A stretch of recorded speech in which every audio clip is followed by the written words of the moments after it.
Hey guys, my name's Elise. Now before I start, I just want to play you guys a quick clip to see if you can recognize this theme music.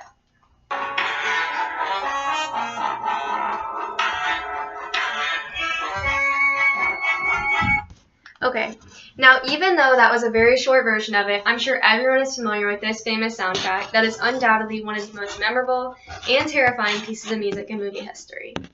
Sharks have been given a bad image by the media for years.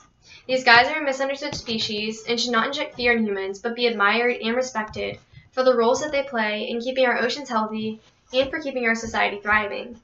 To give you an idea, I want to start off by showing you guys just a few images that should look pretty familiar. I'm sure this first one is very familiar to you guys.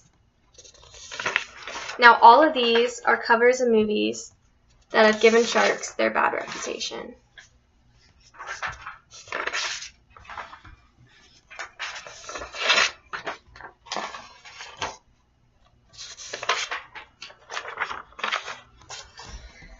We put so much emphasis on the danger of these animals because it's what we're taught. It's the way that they are portrayed to us because it brings in money and it makes for good entertainment. What we should be putting emphasis on, however, are the facts. The University of Florida Museum lists 18 things more likely to kill you than a shark, and I'm going to briefly name a few just to give you guys an idea of how unlikely it would be to come face to face with these animals. So 30,000 people die every year from obesity alone. 10,000 die from lightning, texting 6,000, hippos 2,900, deer 130, 13 people die every year from vending machines. Sharks kill 5 people annually. Now, I think it's safe to say that sharks happen to be one of the most misunderstood species on the face of the earth. Sharks pose less of a threat to the human population than we do to their population. 10 million sharks are killed every year. An estimated 73 million of these deaths are for shark fin soup, a delicacy known to Asia. Now what they'll do is they'll catch the shark and remove the fins while the shark is still alive. Afterwards, the shark will be thrown back into the water where it will sink to the bottom and die a slow death of suffocation.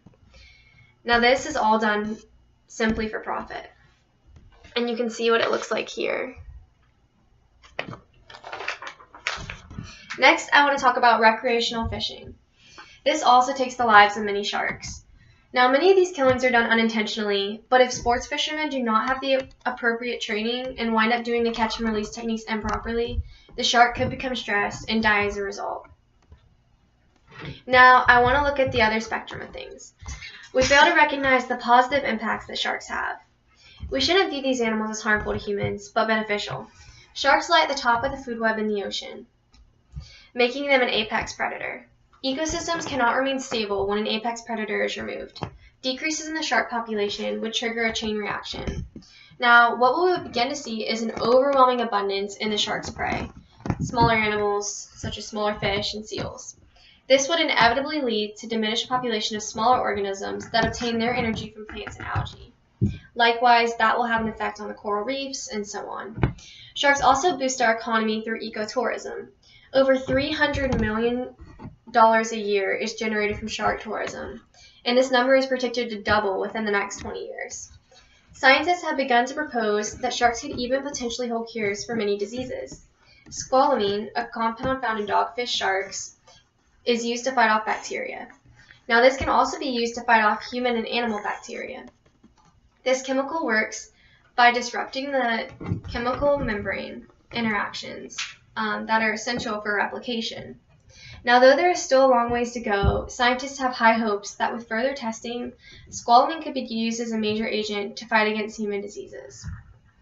Now, to conclude, I think it's safe to say that sharks are not the problem.